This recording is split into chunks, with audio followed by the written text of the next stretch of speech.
Vẫn lại là anh, một thằng tự kỷ, vẫn giữ thói quen như ngày đầu, vẫn chỉ một mình đứng nơi ban công nhớ người con gái nơi này đâu. Biết rằng em đã buông tay rời xa, nhưng sao anh vẫn chọn con tim cho người từng thương ở nơi quá khứ vốn dĩ đã mất rồi còn tìm. Từ khi em đi mọi thứ trong anh đều vẫn vậy, chỉ chút thay đổi. Thay vì anh cười nhiều hơn lúc trước, giờ toàn nước mắt lăn trên môi. Tự đặt câu hỏi cho mình rằng anh đã làm điều gì nên tội, khiến em nỡ gạt bỏ đi tất cả, xóa hết niềm vui khi bên tôi. Khác với lúc đầu, thay vì có em giờ anh chỉ đứng mình nơi đây, cảm nhận cái lạnh của sự cô đơn với những nỗi nhớ đang vơi đầy. Cần lắm lúc này là một hơi ấm như những ngày đầu em từng trao. Cảm giác lúc ấy anh thoải mái lắm, đâu phải như giờ con tim dần dần đau. Em giờ đang ở nơi đâu, hãy quay trở về để anh được thoát ra. Sau một giấc mộng muốn khi tỉnh dậy anh chỉ mong rằng nó khác mà, nhưng sao nó vẫn như thế, vẫn chỉ một mình anh nơi đây. Vẫn cứ gọi tên em trong giấc mộng, sao chẳng thấy em trả lời vậy. Em đang ở đâu, nói anh nghe, sao mãi trốn tránh anh kỹ thế.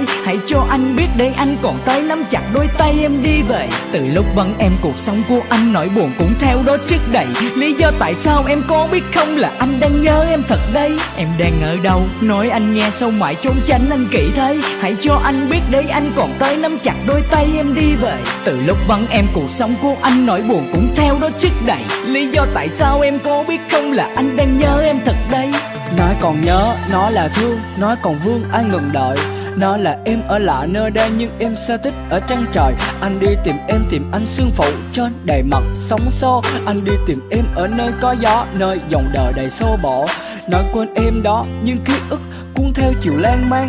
Vẫn một mình trên con phố cũ, bước chân đi mãi sâu lang thang. Bởi người ta đã sang ngang, dòng nhật ký giờ đã sang trang. Còn bờ đê với mình anh ngồi đó, vầng trăng khuyết đời mãi vẫn không sáng.